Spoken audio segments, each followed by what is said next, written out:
they are becoming better friends, even if they never speak to each other. Because men build relationships through activities. That's why two guys can go fishing and they can be best friends and not speak to each other and then think they had the very best day in the entire world. It's because they didn't have to talk about their feelings, they didn't have to say, are you mad at me? You haven't spoken to me for 2 minutes. They don't have to worry about that because they don't build relationship through conversation. They build relationship through activity. And that's why women will say, if there's not enough conversation, what's wrong between us? Because it seems that our relationship is off, and a guy goes, my brain doesn't work that fast, I don't have that much stuff to say with all that. It's not true that women speak more words than men, actually. That's really an urban myth as far as what we can tell from research. It's just that guys do a lot of their talking at work or at other places, and they don't come home and they don't rehash their day. But women like to rehash their day and talk about it and re-experience it and live vicariously and be connected, because that's the way they build a relationship. So that's what you saw up there is extremely significant to know the differences. And that's one of the things that I noticed right away with my wife. I grew up in a male household, and I'm thinking, why are you interrupting me all the time? And I got really frustrated with it. We'd have fights over nothing. She's trying to build a relationship, and I'm like going, oh, you're so rude to me. What are you talking about? And you can misunderstand what's going on in that way. What's another thing that you noticed? The food. Yes. I'll just have a bite of yours. Mm-hmm. Women like to be involved. My wife's greatest fear about my kids growing up is that they will not let her be involved with them. And she's involved with me through a shared activity. I am not involved through shared activities like that. I want you to have your food, I want my food. If you're done with your food and you're absolutely certain, and I know that you're germ-free enough, I might want to eat your food. But I just don't want to start eating food off of your plate or getting a dessert and sharing it. That's my dessert. That belongs to me territorially. And I don't want to share that with anybody. I will order what I want, and I don't want any less, and I don't want any more. But with Vanna, it's a communal experience. It's a connective experience. Again, it's a way that ladies can get connected, and we all joke about it, but it's really significant that you understand that in the communication process, what she's saying is, don't you want a relationship with me? Don't you want to be friends with me? Don't you want to get to know me better? And when we push them away from all of that, they hear us saying to them, no, I'm disinterested in you. Not that I'm hungry and I want to eat my food, but I'm disinterested in you. And thus, dense male syndrome is again at play, which is really kind of interesting. Another thing that you notice, then we'll go on. Something else caught your attention. I thought the romance was particularly hilarious. That is so true. We'll just say that and move on. Okay, here's some differences. Money. A man will pay $10 for a $5 item he needs. A woman will pay $5 for a $10 item that she doesn't need because it's on sale. Vanna will come home and say, guess how much money you saved? And one time I ventured this and I said, nothing. And she said, no, I saved us $200. How much did you spend? $150, but I saved us $250. No, we're down $150. Do you not understand math? No, I saved $250. I'm like, okay, welcome to Madison Avenue. Women know this little deal, and guys look at it and go, oh my goodness, what just happened? It's the new math, is what it is. Bathrooms. A man has 5 items in his bathroom: toothbrush, a razor, shaving cream, a bar of soap, and a towel from Motel 6. The average number of items in a woman's bathroom is 328. The average man would not be able to identify most of them. So true, my goodness. Same thing is true of the closet, but we will not go there. Cats. Women love cats. Men say they love cats, but when women are not looking, men will kick cats. That's so true. That is so true. And then marriage. Now notice this. This is a really important difference between men and women. A woman marries a man expecting he will change, but he won't. And a man marries a woman expecting that she won't change, and she does. Thus my introduction that Vanna has really changed over the time. But a man generally doesn't. Now ladies, here's what I want you to know. And I want you to watch out for the girls of this church. A girl of this church can be involved with a guy that's her project. That she believes that by getting to know her, he will become a better man. And in the process, she could become ruined. Because men don't really have any intention of changing. And so when you're looking at dating, and you're looking at getting married, you never marry somebody to fix them, ever. In fact, go find a lady who did that once, who came to her senses and said, oh my goodness, no, that's the wrong kind of thing. It's in the heart of a woman to nurture, to care, to be involved, and to improve. But you have to, when you marry, you have to be satisfied with the level of that man, because he may not improve. And so you don't marry hoping to fix him. This is one of my favorites right here. If Mary, Susan, Claire, and Barbara go out for lunch, they will call each other Mary, Susan, Claire, and Barbara. My wife likes her name. She wants me to call her that. However, if John, Brad, Tony, and Daniel go out, they will affectionately refer to each other as Bruno, Scrappy, Peanut Head, and Godzilla. I love nicknames. My wife hates them. I've come up with about 5 or 6. I started calling her them periodically, and she just lets me have it. She says, my name is Vanna. It's not whatever it happened to be. So she calls me honey, she calls me pumpkin, she's got all these fruit things going on, and I just go, okay, just put up with it. But I'm not allowed to call her anything back. One time she was calling me honey, and I just called her my watermelon. And I'm like, stop that. Natural. Men wake up looking as good as when they went to bed. Women will somehow deteriorate during the night. That's so true and so funny. Okay, this is really fun. And I want to talk to you a little bit about this when we're done. Men's brains and women's brains. This will help to explain some of these differences that we're talking about. Let's start discussing men's brains, women's brains, and how they're very different from each other. Now, I want to start with men's brains. All right? Now, men's brains are very unique. Men's brains are made up of little boxes. And we have a box for everything. We've got a box for the car. We've got a box for the money. We've got a box for the job. We've got a box for you. We've got a box for the kids. We've got a box for your mother somewhere in the basement. We got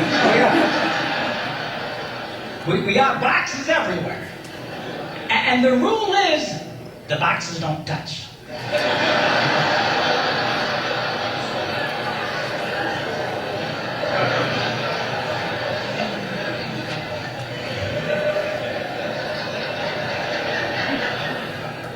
When a man discusses a particular subject, we go to that particular box, we pull that box out, we open the box, we discuss only what is in that box. All right?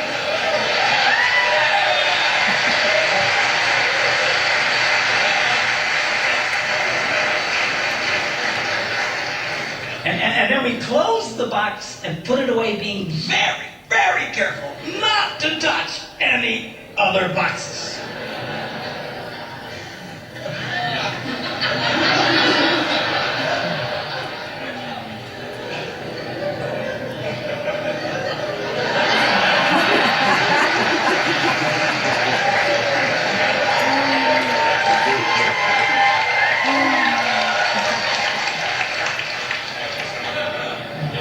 Now, women's brains are very, very different from men's brains.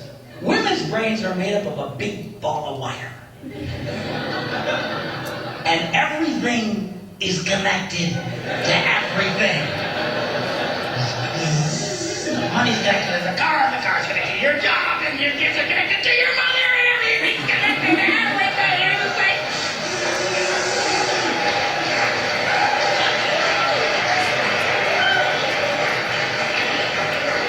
It's like the internet superhighway. Okay?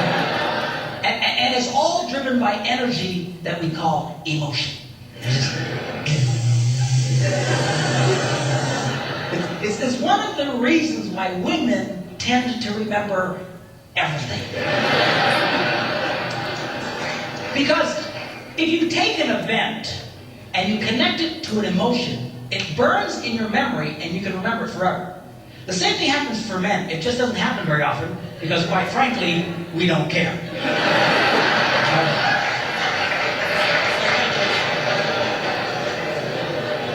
Women tend to care about everything. And she just loves it.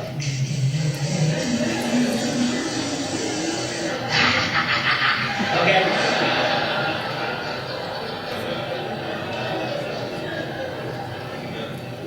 Now, men, we have a box in our brain that most women are not aware of. This particular box has nothing in it. It's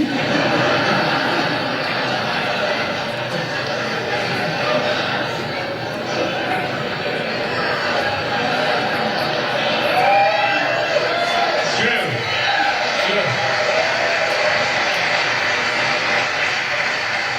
In fact, we call it the nothing box. And of all the boxes a man has in his brain, the nothing box is our favorite box.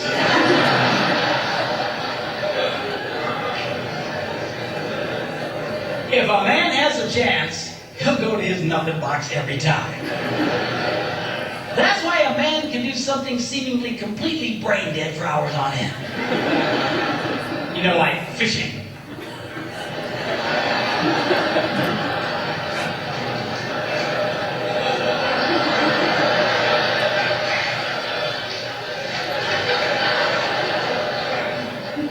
Now, they've actually measured this. The University of Pennsylvania a couple of years ago did a study and discovered that men have the ability to think about absolutely nothing and still breathe. You know, they connected all the wires and stuff like that, watched their brain activity, and then all of a sudden, I think he's dead! Huh? Women can't do it. They can't do it. Their minds never stop. And they don't understand the nothing box. And it drives them crazy. Because nothing drives a woman more crazy or makes her feel more irritated than to witness a man doing nothing.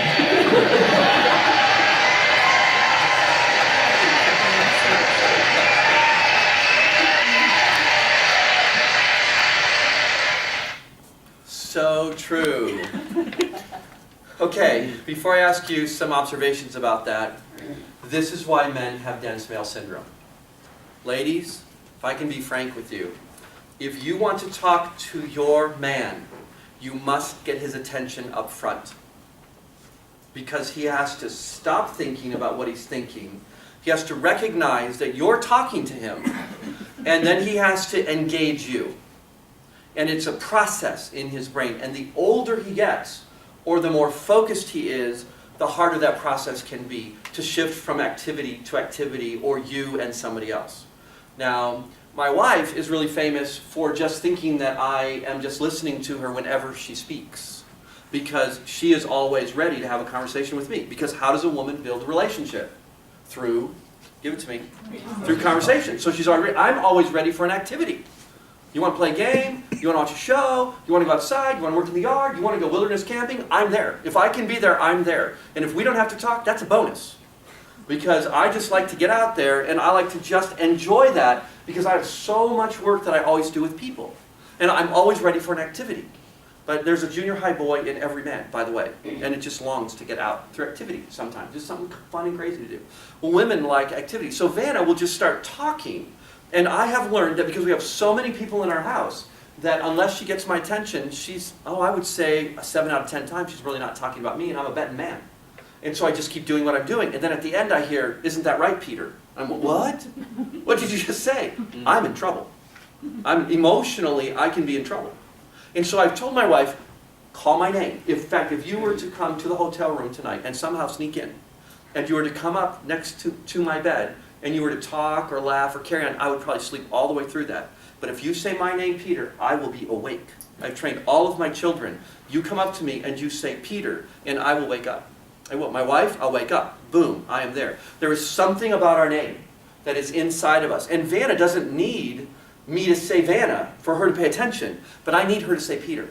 Especially if I'm really focusing on something, because I'm going to stay in that box unless I have to get out of that box. This is why guys can watch television and the whole house is burning down around them and the children are all falling apart and the dog is puking on the floor.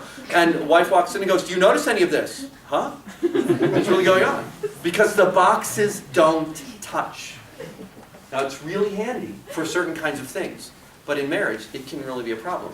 Because in a woman there are no boxes and it just kind of moves itself all over and she can move from thing to thing to thing to thing. Here's what I want you to know. There is no such thing as multitasking. No human being can do two things at the same time. But a person can move rapidly between things so that we call it multitasking. Your brain can only do one thing at a time. It can't do two things. But a woman can move so quickly because her brain is wired to move really quickly. It appears that a woman can multitask and a man cannot. They both cannot. But a woman can move so quickly that it appears that she can do multiple things at once. So Vanna can actually make a meal, watch the dog, know where the kids are, have a conversation sort of on the phone, and she can also give orders to people. all kind of randomly moving around. I can barely make sure the food does not burn when it comes to that. In fact, when I cook, we have really good meat. You know why? Because I do nothing else but cook the meat. If I do anything else, the meat will burn. Because once I get doing something else, I open up another drawer, I jump into that drawer, and I'm caught in that drawer, and I can forget that there's like meat out there. So I actually set a timer for myself to go check the meat, just in case somebody starts me in on a conversation, because I'll lose track of the time, because I'm moving from box to box, and as a result of that move, oh, forget about that. That is, don't ever pay attention to those things. The database is not outdated, but I have something on there. So I apologize for that. But I can move from box to box to box, and I have to go back. So ladies, when you're really frustrated that he's not paying attention to you, he's in another box. He's not in his wife's box. I actually turn the mute on the TV. The other thing that I want you to know, ladies, is that everybody is drawn to activity. Your eyes are drawn to action. So I cannot have a conversation with you and have the television right there. Because my eyes are always drawn, unless you're doing this all the time, then I can really look at you while you talk to me, because my eyes will be drawn to you. But if you sit there and you have a conversation with me, and somebody's moving over here, my eyes are going to go, and you're going to think I'm not paying attention to you. I'm going from box with you to, what in the world is that box, to box to you. And before long, I'm not going to track with you, and I'm not going to track with them. I'm going to be somewhere in the middle going, I've lost everything right now. So I actually have to keep brain science in mind when I am relating to my wife, and it's really, in fact, she's told me, you don't have to turn down the volume. You don't turn on TV. No, I do. I do. You might not have to do that, but I do. I have to do that. So it's not a problem. I'd rather relate to you than have to struggle with this back and forthness in my own mind, because I get really frustrated. Does that make sense to you guys? Okay, tell me something that you picked up off of that. Fun. And in fact, if you could get Mark Gungor here for a great big event in the Christian community, it's well worth every dollar that you spend. Came to Joplin, filled up Missouri Southern Auditorium, Taylor Auditorium. It was great. It was very, very good. And his stuff is online. Very, very good. It's all like that. Humorous and very solid.